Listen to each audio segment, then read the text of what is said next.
People come from Cairns and right through to Babinda and up in Atherton Tablelands. So we've got a pretty wide area spread, and I'm living down at Babinda at the moment, Bunabinda and that, and I'm just telling a bit of story about the Yaddi and the Cairns district. So Yaddi is the Rice Creek people. Same thing, Rice Creek. We used to walk, it used to be sandy, and we used to walk on the sand in the water. And when you walk on the sand in the water, you can feel these things under your foot. It moves, you know, and that, and you think, wow, what's that? And then you keep feeling, they reckon when you feel that, you just go down. And we used to go down and we used to dig. When we dig and we pulled it up, it was a little fish, it called, and that was a sand bream. And that we used to throw it on, and that was, you know, part of our food. And that uncle was saying that it was their family, my family lived off the actual creek. There was all sorts of fish in there, you know, and that. But as we was growing up, there used to be a cane farm right up the top and that, and then they blocked it off, and they made a dam right up top of Rice Creek, and that sort of stop the water from coming through.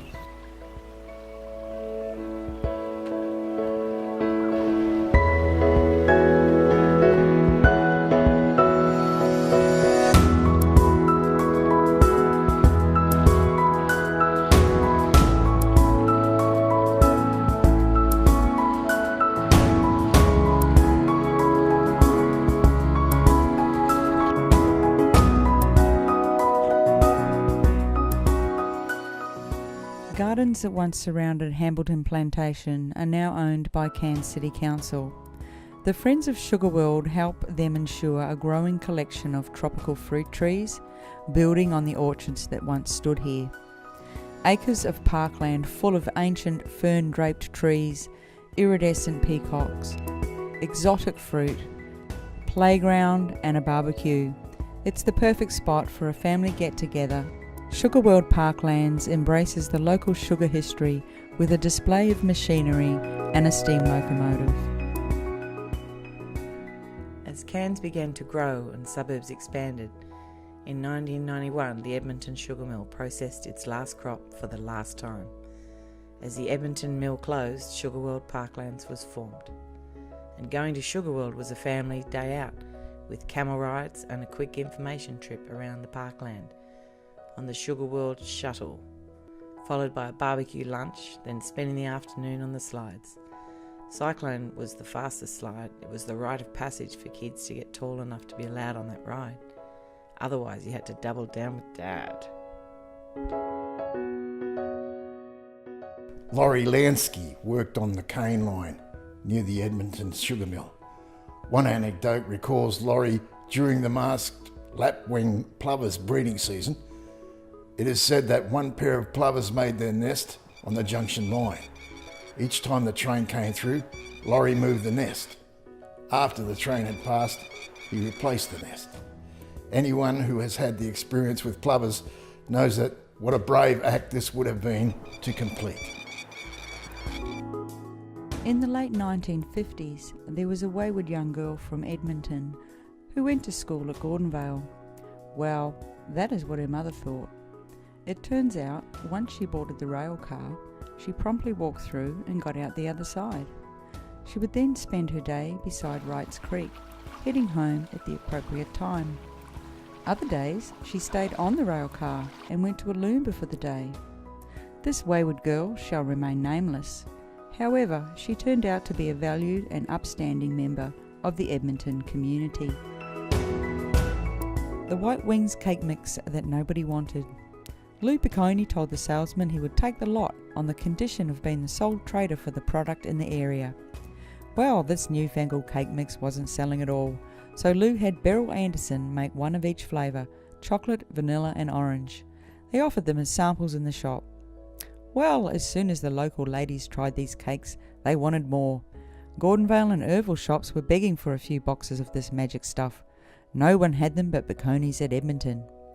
One day, a customer remarked to Lou, "None of the cakes I made ever tasted or looked like those sample cakes." So Lou asked Beryl about it. Beryl's reply was, "Oh, Lou, you know me. I added a few drops of rum essence and extra eggs and used 2 packets per cake." US troops were in Cairns between 1942 and 1944. A regiment of US parachuting troops were stationed down at the road a bit. So a dance was organised at one of the armed forces Nissan huts at Edmonton. Miss Tony Piccone had managed to get hold of an old parachute and had made a beautiful flowing dress from the silk. She was up on the stage doing the hula when one drunken US soldier decided it would be funny to set fire to a dress. He pulled out his Zippo lighter and tried to set fire to the dress. Well, the local lads were not having a bar of this business, so an almighty brawl erupted and flowed out onto the road. From all accounts, a good night was held by all. The settlement was originally known as Hambledon after the plantation. As it grew, it was known as Hambledon Junction.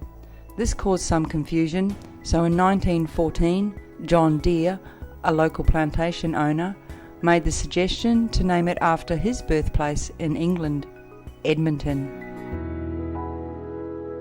Edmonton fringes what was once the old Cairns Road, relocated east to where the Bruce Highway is today. In the early days, the journey to Edmonton from Cairns was a hard one.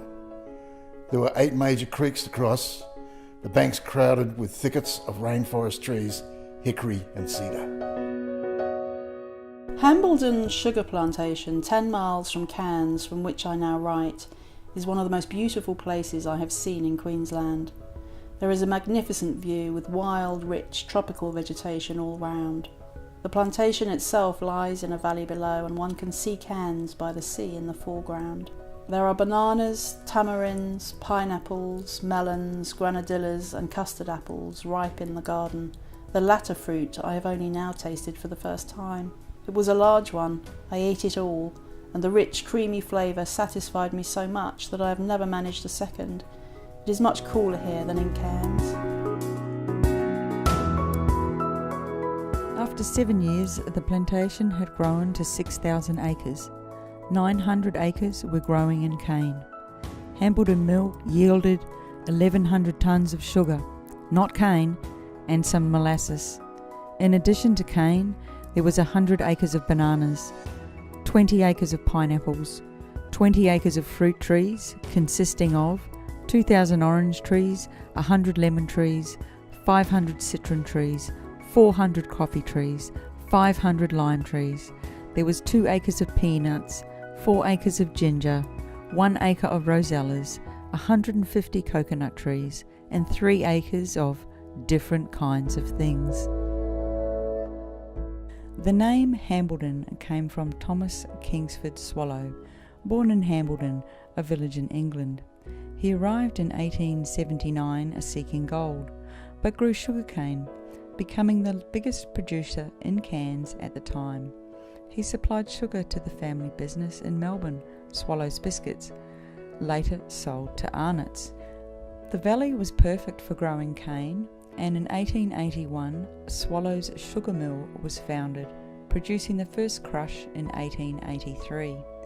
CSR purchased Hambledon Mill in 1897, and the mill served cane farmers in the district for 108 years. Isabella was the wife of Thomas Swallow. They resided at Hambledon House and were renowned for their hospitality.